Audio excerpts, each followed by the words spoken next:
오늘 성경 본문은 요한복음 11장 17절에서 37절 말씀입니다. 오늘 본문은 나사로가 죽은 지 나흘 만에 예수님이 나사로의 무덤을 찾아오신 장면입니다. 나사로의 병명이 오늘 본문에 나와 있지 않지만 나사로가 갑자기 위급해지고 나사로에게 응급한 상황이 일어난 것 같습니다. 이런 상황에서 나사로의 누이들은 예수님을 모셔오기 위해 사람들을 급하게 예수님께 보내게 됩니다. 예수님이 늦게 오시지 않고 빨리 오신다면, 골든타임 안에 오시기만 하면 예수님이 분명히 이 병을 고쳐주시고 나사로가 죽지 않게 될 거라는 그런 희망을 가지고 마르다와 마리아는 예수님을 기다리고 있었던 것 같습니다. 나사로가 살고 있던 베다니와 예수님이 현재 머물고 있는 베레아와의 거리는 걸어서 하루 정도 걸리는 거리라고 합니다. 예수님이 나사로가 위급했다는 그런 소식을 듣고 곧바로 출발하신다면 나사로가 죽기 이틀 전에는 도착할 수 있는 그런 거리입니다. 그런데 이틀 만에 예수님을 데리러 갔던 사람들이 돌아오게 됩니다. 그런데 문제는 일행 중에 예수님이 보이시지 않습니다. 예수님이 그들과 함께 오시지 않는 이런 상황을 마르다와 마리아는 정말 꿈에도 생각하지 못했을 것입니다. 가장 중요한 시간, 운명적인 시간에 예수님이 보이지 않습니다. 그리고 그동안 나사로가 죽게 됩니다. 그리고 죽은 지 이틀이 지나고 나흘째 되는 날 예수님께서 나사로의 무덤을 찾아오신 것입니다. 예수님을 기다리던 마르다와 마리아는 어떤 심정이었겠습니까? 정말 절박한 심정으로 예수님을 기다리고 있었을 것입니다. 그런데 그들이 기다리던 바로 그 시간에 예수님이 오시지 않으셨다는 사실입니다. 그럼 예수님은 왜 마르다와 마리아가 기다리는 그 시간에 오시지 않은 것이겠습니까? 왜냐하면 그 시간은 하나님의 시간, 하나님의 때가 아니기 때문입니다. 예수님은 우리가 기다리는 시간보다 조금 더 늦게 오실 때가 있습니다. 예수님이 우리가 기다리는 시간보다 조금 더 늦게 오실 때 그때 우리는 어떤 생각이 듭니까? 예수님이 나를 잊어버리신 것만 같고 나를 사랑하시지 않으신다고 생각하고 그 예수님의 사랑을, 하나님의 사랑을 의심할 때가 많습니다. 예수님이 우리의 시간에 오시지 않는 것이 정말 예수님이 우리를 사랑하시지 않기 때문이겠습니까? 예수님이 우리의 시간보다 조금 더 늦게 오시는 것은 우리가 생각하는 것보다 주님의 더 크신 계획이 있으시고 또 예수님께서 나와 다른 계획을 갖고 계시기 때문입니다. 우리의 시간은 이틀이지만 하나님의 시간은 언제나 나흘입니다. 나흘이라는 시간은 우리 힘으로는 도저히 손을 쓸 수 없는 시간, 우리의 모든 가능성이 차단되고 희망이 보이지 않는 그런 시간입니다. 그러나 그 시간도 하나님의 계획 속에 있고 그 시간도 하나님은 일하신다는 사실입니다. 그렇다면 나의 시간에 하나님이 오시지 않을 때, 나의 시간을 지나 하나님의 시간이 올 때까지 우리가 해야 할 일이 있다면 무엇이겠습니까? 예수님께 보낸 사람들이 돌아오자 마르다와 마리아는 그들이 왜 예수님을 모시지 않고 왔는지, 예수님이 뭐라고 말씀하셨는지 분명히 물어보았을 것입니다. 그리고 그 사람들은 예수님이 하신 말씀을 그대로 마치 복사기처럼 마르다와 마리아에게 전달했을 것입니다. 11장 4절에 보면 예수께서 들으시고 이르시되 이 병은 죽을 병이 아니라 하나님의 영광을 위함이요 하나님의 아들이 이로 말미암아 영광을 받게 하려 함이라 하시더라. 예수님이 이르시되 하나님의 시간까지 해야 할 일은 바로 예수님이 이르신 말씀에 귀를 기울이고 주목해야 한다는 것입니다. 현실과 상황은 죽음이지만 예수님은 죽을 병이 아니라고 말씀하십니다. 그러면 무엇을 붙들어야 하겠습니까? 현실과 상황이 아니라 끝까지 말씀을 붙들어야 한다는 것입니다. 그러나 마르다와 마리아는 예수님의 말씀에 집중하지 못하고 죽음이라는 상황과 현실에 매몰이 됩니다. 사실 죽음이라는 상황 앞에 말씀이 들어오는 것은 쉽지 않을 것입니다. 그러나 마르다와 마리아가 예수님의 말씀을 붙들었더라면 조금 덜 슬퍼하고 조금 덜 아파하고 주님께 조금 더 믿음의 반응을 할 수 있었을 것입니다. 드디어 나사로가 죽은 지 날 만에 예수님이 오셨다는 소식을 듣자 마르다와 마리아는 어떤 반응을 하게 됩니까? 마르다는 곧 나가 예수님을 맞이하지만 마리아는 여전히 집에 있습니다. 상식적으로 생각하면 마르다와 마리아가 함께 예수님을 맞이하러 나와야 정상입니다. 두 사람 모두가 예수님이 오셨다는 소식을 들었지만 한 사람은 곧 나가 예수님을 맞이하고 한 사람은 집에 그대로 머물러 있습니다. 그렇다면 마르다는 왜 예수님께 곧바로 나아가 예수님을 맞이했던 것일까요? 원래 마르다는 예수님의 발 앞에서 말씀 듣는 것보다 일을 더 열심히 하고 분주한 사람으로 알려져 있는 인물입니다. 그런데 오늘은 마르다가 평소와 다른 모습을 보여줍니다. 장례식장의 무거운 분위기 속에서 예수님이 도착하셨다는 소식을 듣자 곧바로 예수님께 달려가서 예수님을 환대하고 예수님의 말씀을 듣고 위대한 신앙 고백을 하는 모습을 보여줍니다. 그리고 마르다는 예수님께 자신의 감정을 솔직히 표현합니다. 예수님이 자신이 생각한 시간보다 늦게 도착한 사실이 너무 안타까웠던지 이렇게 말합니다.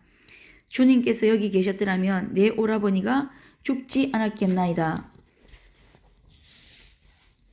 마르다의 말대로 예수님이 이 현장에 계셨더라면 나사로가 죽지 않을 확률은 거의 100%라고 볼 수 있습니다. 죽지 않을 사람이 죽었으니 얼마나 안타까웠겠습니까? 평소에도 자주 자신의 집을 방문하시고 누구보다 나사로를 사랑하셨던 분이신데 그리고 나사로가 죽기 전에 올 수 있는 충분한 반경 안에 계셨는데도 충분히 골든타임 전에 오실 수 있는데도 예수님이 오시지 않았기 때문에 더욱 안타까웠을 것입니다.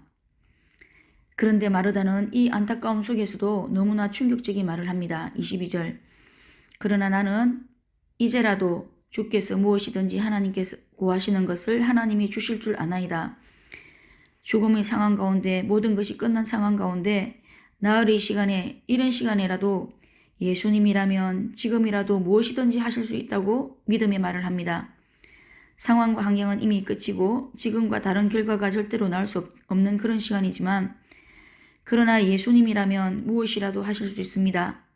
여러분, 이것이 바로 믿음이 아니겠습니까? 마르다의 이 믿음이 마르다를 예수님께 달려오게 했다고 볼 수 있습니다. 우리가 왜 예수님께 지금보다 좀 더 적극적으로 나오지 못하는 것일까요? 왜 기도하다가 자주 멈추는 것일까요? 이런 상황과 문제는 예수님이라도 어쩔 수 없다는 그런 불신앙 때문이 아니겠습니까? 아무리 나흘의 시간이라도 모든 것이 끝난 상황이라도 그러나 예수님이라면 하실 수 있습니다. 이런 믿음이 우리에게도 다시 회복되어야 한다는 것을 생각해 보게 하는 것 같습니다. 마르다의 이 신앙 고백 앞에 예수님은 또 어떻게 반응하십니까? 내 오라비가 다시 살리라. 왜냐하면 나는 부활이요 생명이기 때문에 나를 믿는 자는 죽어도 살겠고 무릇 살아서 나를 믿는 자는 영원히 죽지 않게 될 것이라고 말씀하시며 부활이요 생명 되신 예수님을 바로 마르다의 눈앞에서 만나주시는 너무나 특별한 은혜를 베풀어 주셨다는 사실입니다. 나사로가 다시 살아나는 것도 정말 너무 큰 은혜이지만 죽은 자를 다시 살리시는 부활과 생명 되신 예수님, 주 안에서 잠자는 모든 자들을 일으키시는 부활의 주님을 만나는 것은 더욱더 크고 놀라운 은혜라고 할 수 있습니다. 모든 것이 다 끝난 상황이지만 예수님이라면 하실 수 있습니다. 이런 믿음으로 주님께 나아갈 때 우리 주님은 부활과 생명 되신 주님 자신을 직접 경험하게 해주신다는 사실입니다. 부활과 생명 되신 예수님을 만나자 마르다는 아직 예수님이 나사로를 살리는 기적을 베풀지 않은 상황이지만 주는 그리스도시요 세상에 오시는 하나님의 아들이신 줄 내가 믿나이다 하고 대사도급인 베드로와 버금가는 그런 위대한 신앙 고백을 하는 모습을 우리가 볼 수 있습니다. 지금 장례식장에 많은 사람들이 모여 있습니다. 그리고 그 모든 사람들이 예수님이 죽은 나사로를 살리는 기적을 보게 됩니다. 그러나 그들 중에 마리아와 같은 이런 신앙 고백을 한 사람은 아무도 없다는 사실입니다. 마리아가 유일합니다. 마르다는 기적을 보기 전에 예수님의 말씀만 듣고 이런 고백을 했다는 사실입니다. 기적이 아니라 말씀을 통해 부활과 생명 되신 주님을 만날 수 있기 때문입니다. 하나님은 우리의 삶의 가장 힘겨운 경험도 그분의 영광을 위해 사용하실 수 있는 분이십니다. 오늘 우리의 문제는 우리가 믿음으로 반응할 때 주님께 영광을 돌릴 수 있는 기회가 될 수 있다는 사실입니다. 마르다와는 달리 마리아는 예수님이 오셨다는 말씀을 들었지만 집에 그냥 머물러 있습니다. 마리아가 예수님께 나오지 않은 것은 아마도 마리아의 슬픔이 마르다보다 훨씬 더 컸기 때문으로 생각해 볼 수 있습니다. 또 한 가지는 마리아 역시도 예수님이 마리아가 기대했던 시간보다 늦게 오신 것에 대해 약간 섭섭한 마음이 있었기 때문으로 생각해 볼 수 있습니다. 마리아 역시도 예수님을 보자마자 주께서 여기 계셨더라면 내 오라비가 죽지 아니하였겠나이다 하고 마르다처럼 똑같은 말을 합니다. 종들을 통해 예수님이 늦게 오신 이유를 이미 다 설명해 주셨는데도 이렇게 말을 합니다. 그런데 예수님은 마리아에게 더 이상 아무 말씀도 하시지 않으시고 마리아가 우는 것과 또 함께한 사람들이 우는 것을 보시고 심령의 비통히 여기시며 불쌍히 여기시는 모습을 볼 수 있습니다. 예수님은 불과 얼마 후에 나사로를 다시 살릴 것이기 때문에 이런 동정과 연민, 불쌍히 여기는 이런 감정들을 모두 생략하실 수도 있으시지만 예수님은 그들과 함께 먼저 아파하시고 그들을 먼저 동정하신 후에 나사로를 일으키시는 그런 기적을 베푸시는 모습을 볼 수 있습니다.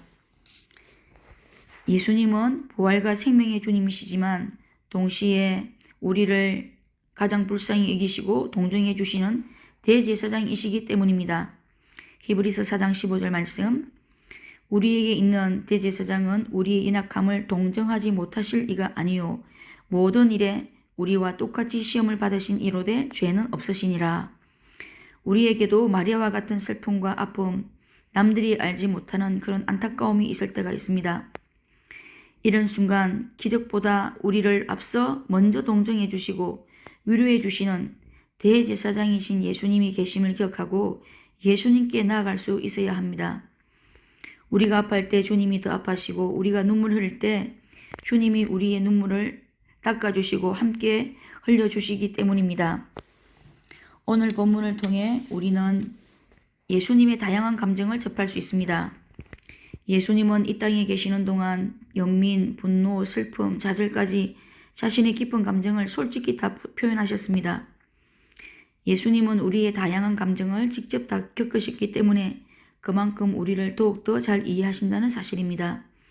그리고 주님은 이런 슬픔과 아픔에 대해 감정적인 동정만 하시지 않으시고 우리의 슬픔과 아픔을 희락으로 기쁨으로 바꾸어 주시는 분이시라는 사실입니다. 그를 어디에 두었느냐? 예수님은 그들을 동정하신 후에 그들의 문제에 집중하시고 그들의 문제를 해결하기 위해 문제에 점점 다가가고 개입하고 계시는 분이심을 볼 수 있습니다. 예수님은 우리를 너무 불쌍히 여기시고 우리를 안타까이 여기시는 분이시기 때문입니다. 그렇기 때문에 주여 나를 불쌍히 여겨주셔서 하는 기도보다 더 주님의 마음을 움직이는 기도는 없습니다. 우리는 주님께 매 순간마다 불쌍히 여김을 받아야 살아갈 수 있는 그런 존재들입니다. 주님께 불쌍히 여김을 받기 위해 우리는 기도의 자리에 나아가야 하고 또한 예배의 자리에 나아오는 것입니다. 긍휼하심을 받고 때를 따라 돕는 은혜를 잊기 위해 우리는 주님의 그 은혜의 보좌 앞에 담대히 언제나 당당히 나아갈 수 있는 존재라는 사실을 잊지 말아야 하겠습니다. 절망의 순간에도 은혜의 보좌는 항상 활짝 열려 있습니다. 은혜의 보좌에 나아가기만 하면 긍휼하심을 받고 때를 따라 돕는 은혜를 반드시 주신다는 사실을 우리가 잊지 말아야 하겠습니다. 말씀을 맺겠습니다. 하나님께서 우리의 시간을 지나 하나님의 시간에 일하실 때도 우리를 향한 하나님의 사랑을 의심하지 말고 상황과 환경을 바라보는 대신 모든 상황과 환경까지 다스리시는 만유의 주이신 주님께서 주신 말씀을 붙들 수 있어야 하겠습니다. 아무리 상황 환경이 죽음과 같고 완전히 끝난 것 같은 때에도 마르다처럼 주님이시라면 지금이라도 무엇이든지 할 수 있습니다라는 믿음으로 주님께 나아갈 수 있어야 하겠습니다. 우리의 슬픔과 우리의 아픔을 사람이 아니라 우리를 동정해 주시고 우리의 문제까지 해결해 주시는 부활과 생명이 되신 예수님, 대제사장이신 예수님께 가지고 나아가 주의 긍휼하심과 때를 따라 돕는 은혜를 누리는 우리 모두가 되어야 하겠습니다.